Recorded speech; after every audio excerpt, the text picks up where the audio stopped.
Hello everybody, good morning and welcome to the United Stands. I'm Mark Goldbridge and this is your latest Manchester United news as we give you three big stories. Ronaldo spoken out again. TeamViewer, Man United sponsor. Alarming news for the Glazers. They want out. I'm out. Can they get out? And what does this say about the Glazers' future at Manchester United? And also a training ground incident involving Anthony Martial. We'll be discussing that as well. But two things before I get into that. First of all, England today, that's why I'm wearing my England top. Luke Shaw, Harry Maguire, maybe Marcus Rashford. Malacia is playing for the Netherlands. It's the start of the World Cup proper today. I will be live on That's Football at 12:30, so make sure you're tuning in for all the watch-alongs. We've got some in the studio as well. The Ricky show in the studio last night was elite. He loved it. We've got loads more of those to come. I think he's in the studio again this afternoon at 3 o'clock on this channel. So loads to get involved with. Just a little bit of a guider.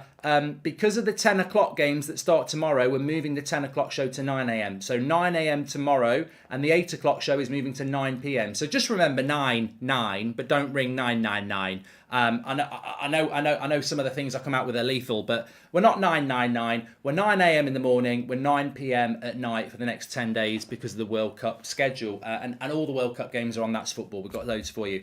But before we get into everything, let me just say, if you watched the charity stream on Saturday, we were playing Who Am I a bit. So basically, I would give clues and the chat would have to guess who it is.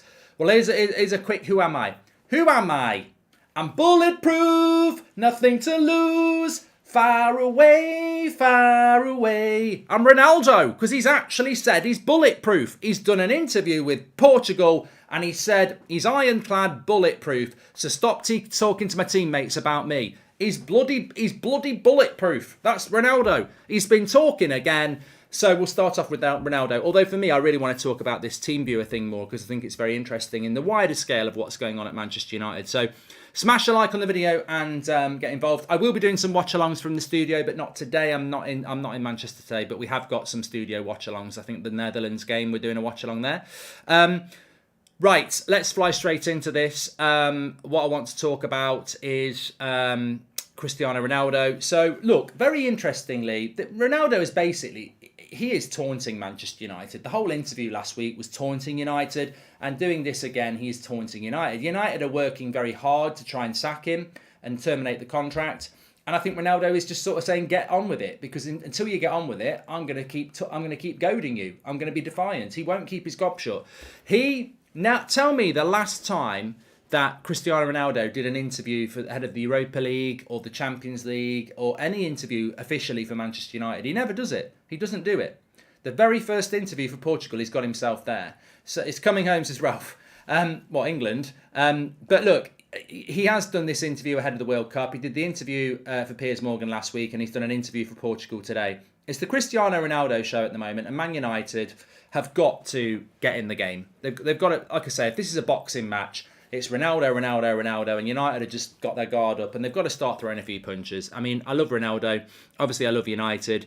But there's a game going on here, and we need to resolve this game ASAP. So he's come out ahead of the Portugal game. He's done an interview for Portugal, and he's basically said this. I'm bulletproof. I'm ironclad. So stop talking about my teammates. Stop talking to me about my teammates. In relation to Bruno Fernandes in the video, it was just a bit of a joke. I'd said, did he get the boat because he was a bit late? And he said, look, I talk what I want to talk about, and timing is timing in relation to the interview. He doesn't give a shit. He is absolutely comfortable with what he's done, and his stance is, I've said what I've said. It's up to me. I'll speak when I want to speak. I'm bulletproof. Don't come at me. Don't go through my teammates to get at me. I'll say what I want. Timing's timing. Press puts stuff out there that's lies. I'm putting the truth out there, and I'll do what I want. And that, I'm the boss. Basically, I am the boss of me. I am Cristiano Ronaldo. I am the boss. I'll say what I want, when I want, and I'll do what I want, and stop trying to get at my teammates to get at me. But I think, in a way, he exposes his fragility. I mean, I think from that interview, Ronaldo does have a fragile ego. I think he's a normal human being. He admitted that. And the fact that he is saying, I'm bulletproof and I am ironclad, don't speak to my teammates about me, that means that he doesn't want people talking to his teammates about him. And if I was in the press, I would speak to his teammates about it because it's clearly bothering him. Also, I think that he's commented on the Ronaldo video, the Ronaldo and Bruno video that we all saw last week, so he's seen it as well. So all this, I don't take any notice of the media. He clearly does, because he's seen that Bruno Fernandes video as well. So I think that, look, United need to resolve this. I think we're all very grown up about this now. I don't think it's about Ronaldo versus United. It's about, can United get this resolved ASAP? Because Ronaldo is clearly not going to stay quiet about it. There is no remorse or regrets. He said what he said, and he said it again. I said what I said. I'll do what I want. So United just need to move very, very quickly on this because, as I said before, he's at a World Cup. It's his last World Cup. If I was United, I wouldn't be respectful of that. He's talking about it in a Portugal interview. I couldn't give a shit if he's playing for Portugal this week or not. Man United should sack him this week if that's what they want to do. And let's move on from it. Not so much online to watch, but I'm happy for the new studio and US development. Keep doing great stuff, says Irfan. Thank you very much. Qatar or absolute legends banning that woke. Oh man, go woke, get broke, says James C. I'll be talking about that on That's Football at lunchtime. Obviously, we're talking about United here. So, look, Ronaldo, I love Ronaldo. I'm never going to change my opinion on that. Manchester United's my football club. I just want it to get resolved now. But I think, some people were saying last week maybe Ronaldo would regret that interview after it's come out. Sometimes people do an interview, they see the reaction to the interview and they go, I regret it. I think that's a very interesting aspect and acknowledgement and assessment. And I think everybody who said it was spot on. When you sit and do that interview with Piers Morgan, you do it for a reason, but you never know what the public perception is going to be. What is very, very clear is that Ronaldo is still very happy with that interview. Even though it's not been received, I think, the way he thought it would be in some ways, he's still very happy with it. And he said that. I stand by it. I am what I am. I do what I want. And, it is what it is, basically. So he's done that. And United just need to react very, very quickly. I mean, maybe part of me thought that Ronaldo might stay quiet about it because the World Cup is on, but he's done the interview for Portugal yesterday and he's spoken about it, so he's still happy to talk about it. And if I'm United, it's foot down, fast lane, let's get this resolved. If there is a rumour that this week there will be an announcement, and I think United just need to do it. And then, if United terminate his contract and he's in the press conference next time or after a game for Portugal and they say, what do you think about being sacked by United? And he starts saying, I just want to focus on the World Cup. Well, maybe you should have done that before. Let's just get it out of the way. Let's get it done and let's move on. As I say, I've seen this happen between Keane and Sir Alex in 2006. I'm not really interested in who's right and who's wrong. I think we all have our opinions on that. I really want Cristiano to have a really good World Cup. I was saying it yesterday on the Ecuador against Qatar watch along. I mean, obviously, my dream would be for these guys to win the World Cup. I'm glad I hit that badge and not the other one. I really want these guys to win the World Cup. But if that doesn't happen, who's with me with an Argentina-Portugal final? Ronaldo versus Messi in their final World Cup. I would love it. So, look, I've lost no love for Ronaldo, the footballer. I just want United to resolve this. I think there's nothing more refreshing for everybody now than United and Ronaldo terminate contract and they're not associated with each other anymore. It would be like winding down the window on the motorway and sticking your head out the window. A breath of fresh air. Don't do it if there's traffic coming the other way, but I did say motorway, so there shouldn't be. It'd be a breath of fresh air. I've lost no respect for Ronaldo, the footballer. I've lost no desire for him to do well. But I do just want United and him to just part ways. He clearly wants it, which hurts, and United clearly wants it, which hurts. But let's just get it done and move on. And the minute that's done, we start talking about, who's coming in January, which is what we really should be talking about. I actually think it plays into United's hands and the Glazers' hands the longer this goes on, because the longer it goes on, the more we're not talking about signing. Anyway, Edward says, it was a bit cowardly of Ronaldo to bring this interview out and disappear to the World Cup and leave the fans with questions. Stand up and be countered. Well, Edward, maybe you do agree with that, maybe you don't, but what I would say is he's still talking about it. I actually respect the fact that he's been asked about it in the interview ahead of the Portugal game, and he's talking about it, because he could just go, no, I have nothing to say. I've done my interview. I'm here to talk about the World Cup. He hasn't. He's acknowledged it. I'm bulletproof. I'm ironclad. Don't talk to my teammates about me. I've said what I've said. I stand by it. Timing is timing. Ronaldo with United GOAT. Ronaldo on bench madness, says Tuna. Thank you very much for the super chats. Need to get rid so you get talked about something else, Mark. Got to be Gakpo in January for me. Then I'd love to see Lautaro Martinez in the summer. James, we did that video. It was a studio video, wasn't it, on the weekend? I was on it with Beth, Charlie and Adam, and we were talking about that. And the general consensus amongst us four, and I don't know what anyone else thinks, is that let's buy a striker in January for like 40 million and then get another striker in the summer. Because we don't know what... I mean, we've got to replace Ronaldo, but what people forget is, even if we were keeping Ronaldo, we wanted another striker. Like, we were going for Nunez and we were going for Sesko in the summer, and Ronaldo was meant to be staying. So it's only because people assumed Martial was going, but Martial's clearly always been part of Ten Hag's plan. People forget that when Eric Ten Hag came into the club in May, Ronaldo was part of his plans, Martial was part of his plans, and he wanted Darwin Nunez. So he's actually 2 strikers short when Ronaldo goes. People forget about that. And it's important to remember that, because this is how the Glazers work. They lower your expectations. Ten Hag wanted a striker. We didn't replace Cavani, is my point. We had, last season, Ronaldo. Martial had gone on loan, admittedly, but we had Cavani. Martial is not Cavani's replacement. Martial is a bonus. Martial was already here. Martial is injury prone. We needed Martial, Ronaldo, and a Cavani replacement, and that's what he wanted in Nunez. He didn't get Nunez. Ronaldo's going to go. We still haven't bought a striker in. We're actually 2 short. So whatever happens, we should get a striker in January and a striker in the summer, and then Ronaldo goes. But we don't, maybe Martial goes as well. Maybe Martial doesn't stay fit. So we actually do need 2 strikers. So I agree. I'd go for 1 in January and 1 in the summer. Morning, Mark. I would not terminate his contract. I would let him rot in the reserves, says Mikel. You're a hard guy, Mikel. You're a hard guy. I don't disrespect it, but I don't agree with it. I think we've got to move on.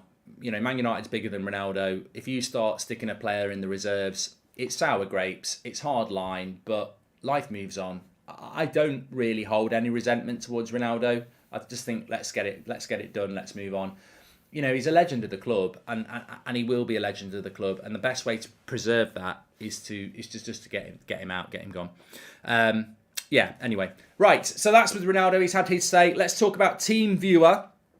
Actually, I do want to talk about TeamViewer. It's the best bit of the video today, actually. But let me just acknowledge what some people are talking about in the chat.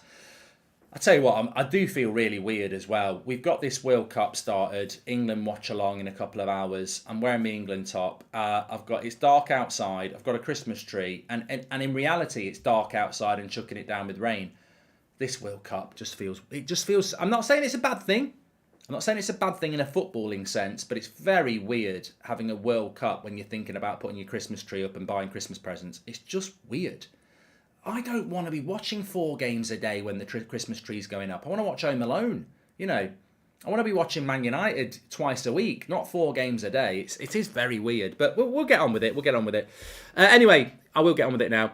Anthony Martial, we were talking yesterday about Anthony Martial potentially going to the World Cup with France. Deschamps said he's not going to call up a Benzema replacement. So Martial goes on the training ground and starts attacking one of the youth players. That's the headline. That's not the truth. So there was a story came out yesterday that Anthony Martial came out Anthony Martial had a training ground bust up with a youth player. It later became clear that it was Daniel Gore, who is a midfielder from the youth setup. And then it later became clear that there was a tackle on the training ground that Martial didn't like. They'd had a bit of a push and shove, and it's all been sorted out now. It's a shame these sort of things come out, because it's so normal. It's so normal. I mean, I don't play much football anymore, but even when I play five-a-side, you'll see this sort of thing happening. But when I used to play regularly, and I'm sure many of you are the same, I used to love training. Some people go through the motions in training, some people don't. But I used to love training because, it's the one occasion you get to play against your teammates. And, I always enjoyed being competitive with my teammates because, playing with them at the weekend's great, but some of them were really good players. So I enjoyed training, and I didn't hold back, and they didn't hold back. And you would get some crunch. And so I think in some ways in training, you tackle harder because the referee's the coach. He's not going to send you off. Like, it's not like a match on a Saturday. So it was always very competitive. And, sometimes those tackles are a bit over the top. And, the amount of times you get pulled apart and there'd be like moaning and all sorts of stuff. It's the modern world we live in, but it happens on the training ground. Like, there's loads of bust-ups on the training ground. So it always makes me laugh when it gets leaked out, because I think, well, whoever's leaked that out is a prat, because these things happen on the training ground. So effectively what's happened is, I think Daniel Gore's gone in Martial for a tackle. Martial's taken offence to it because it's a bit of a hard tackle,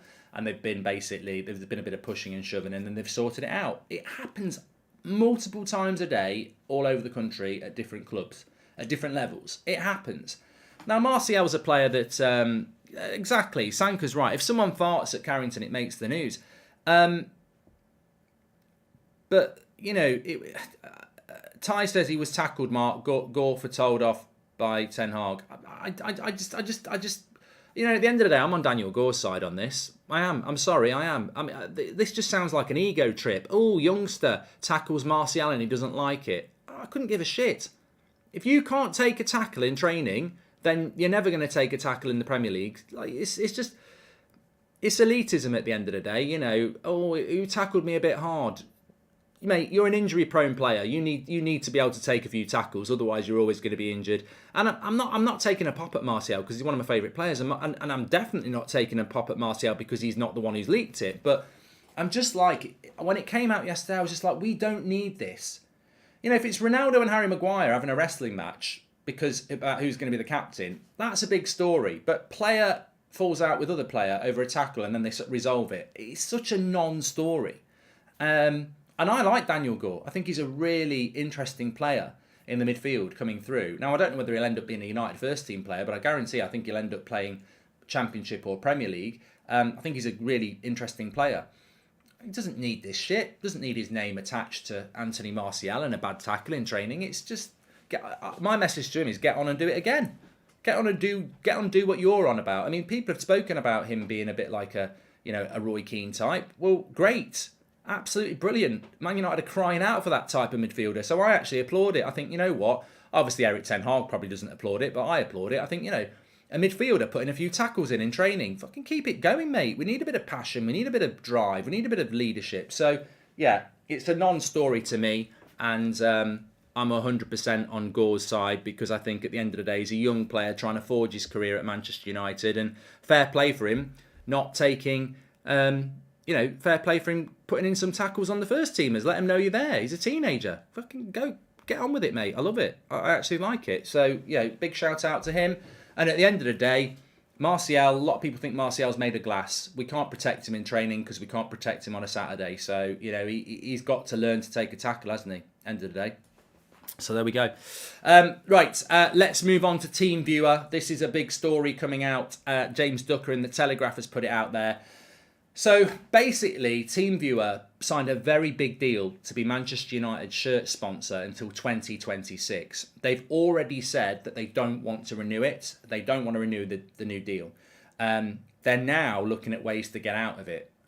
This is big because I don't know whether they can get out of it, but it's never... Whether they get out of it or not, if you're a sponsor, if you're a football club, you don't want your sponsor and their shareholders talking about it was a mistake to sponsor Man United. It's bad publicity.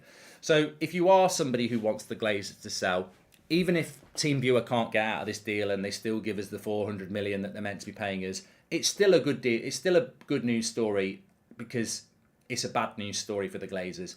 They've signed this deal with TeamViewer. TeamViewer are not happy about it. Their shareholders are not happy about it. They want out, and they're publicly putting it out there that they want out.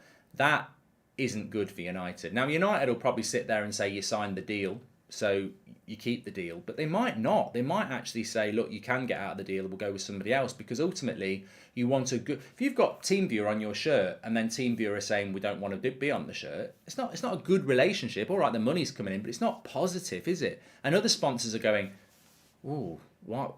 Wonder why they don't want to do it. So it's not good for United. Yeah, it's good that we've got the money, but it's not good for United at all. They don't want the deal. They don't want to be part of the deal. And yet they're going to be our sponsor till 2026. I completely agree, Mark. I'm with Dan Gore on this. How are you supposed to break through if they don't go full pelt in training, says Charlie. Yeah, thanks for that, Charlie. I agree with that. So it's not good for the Glazers, and it presents a problem that they've got in real life. If TeamViewer weren't our sponsor, there's not a massive queue of people waiting to do it. United are not the sponsor appealing brand they were 5-10 years ago, 20 years ago. We're not, the Vodafone deals and everything like that. They're not queuing up anymore because we're not. The ground is crumbling. The team is ridiculed a lot. It's just not the big club it was before. So this sort of news, I wouldn't say it pushes the Glazers out the door, but it's another reason that the Glazers are going to face problems, because ultimately, I always go back to what Richard Arnold said last summer when he was caught in the pub. He says, we'll be all right this summer, but next summer is going to be really challenging. And he openly spoken about the protest damaging sponsors. They don't like that. And I always remember that bit from that interview that was recorded of Richard Arnold in the pub in last June. He said something along the lines of, the protests don't help us because we're all right this summer, but next summer we need to get more investment in, and people don't want to invest when there are protests going on, etc. So, it does make an impact. The club don't like the protests and they don't like the anti-Glazer movement because it does put sponsors off. Now, what I would say is TeamViewer aren't looking to pull out because of the protests. There was a lot of negativity about that, but it's not just that reason. Basically, they've got shareholders that are not happy that TeamViewer are spending more than they're making on Mercedes and Man United, because they've got deals with Mercedes Formula One and they've got deals with Man United. So their shareholders are like, you are spending more than you are making on these deals, and they're not good deals.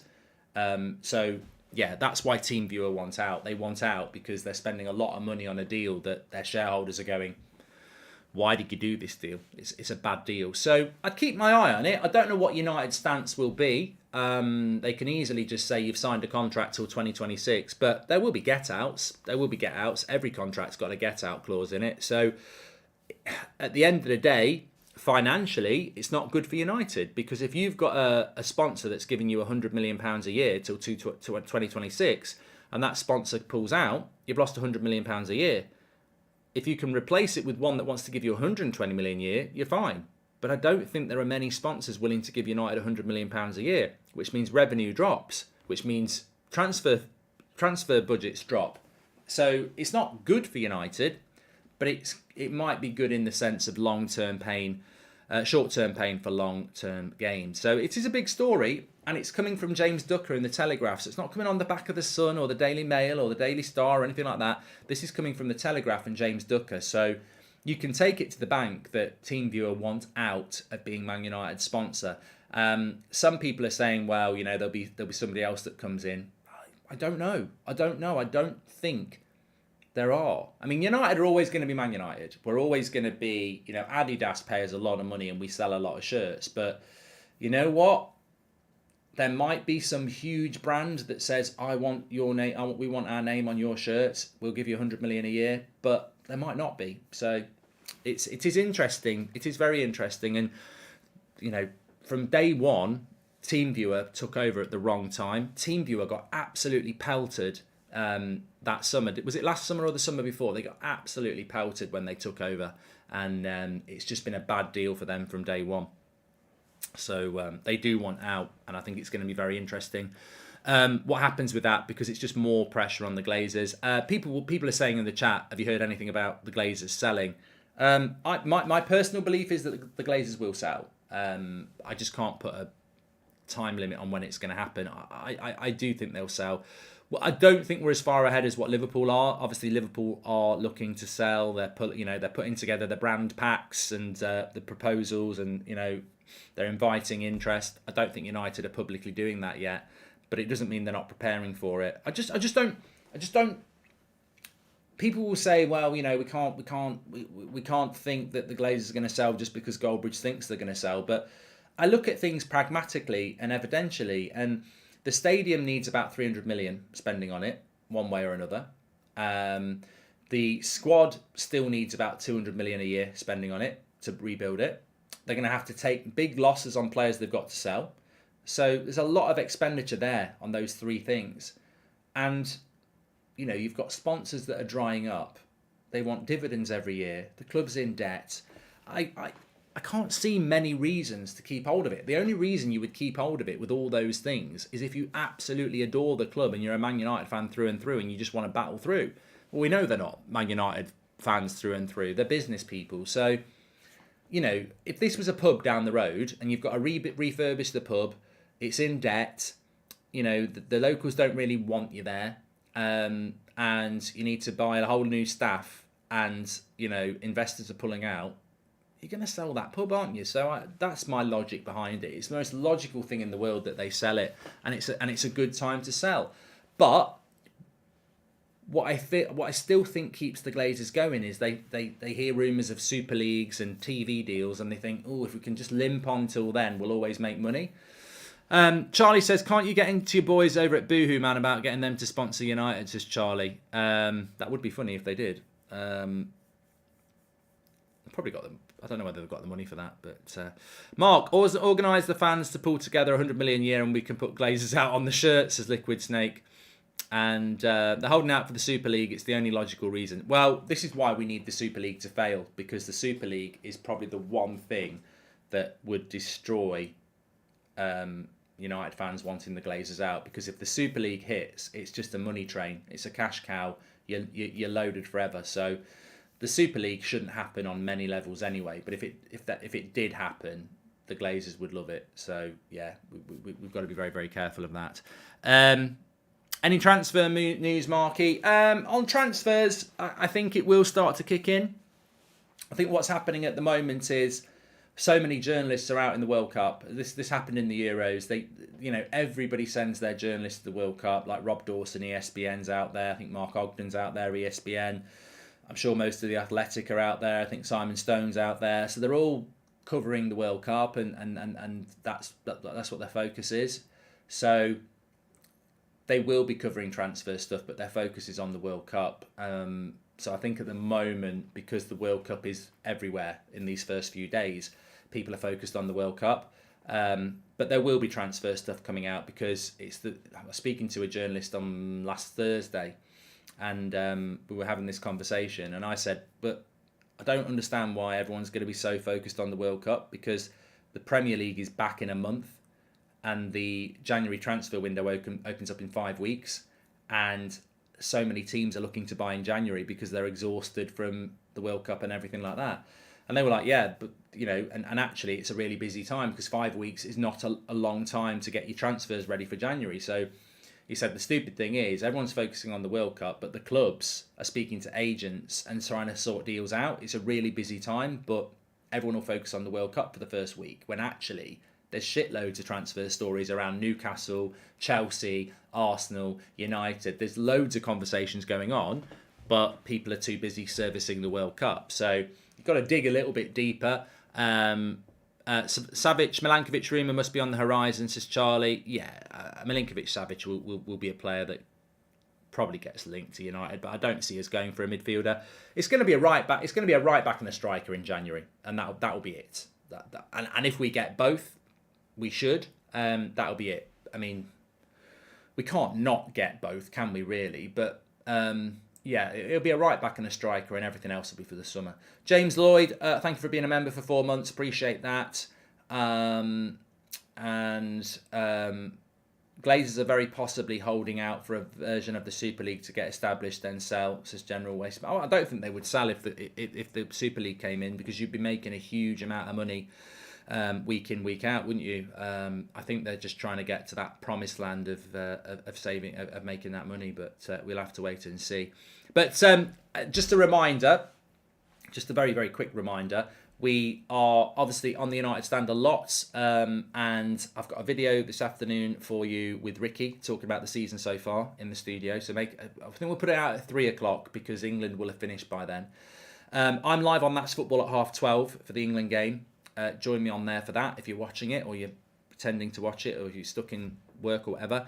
And then we're doing every watch along on That's Football. So after England, I think it's 4 o'clock Netherlands. We'll see if Malacia plays, and then 7 o'clock Wales USA on That's Football, and then 9 o'clock we're back on here. So the 8 o'clock show at night is moving to 9 o'clock for the next 10 days.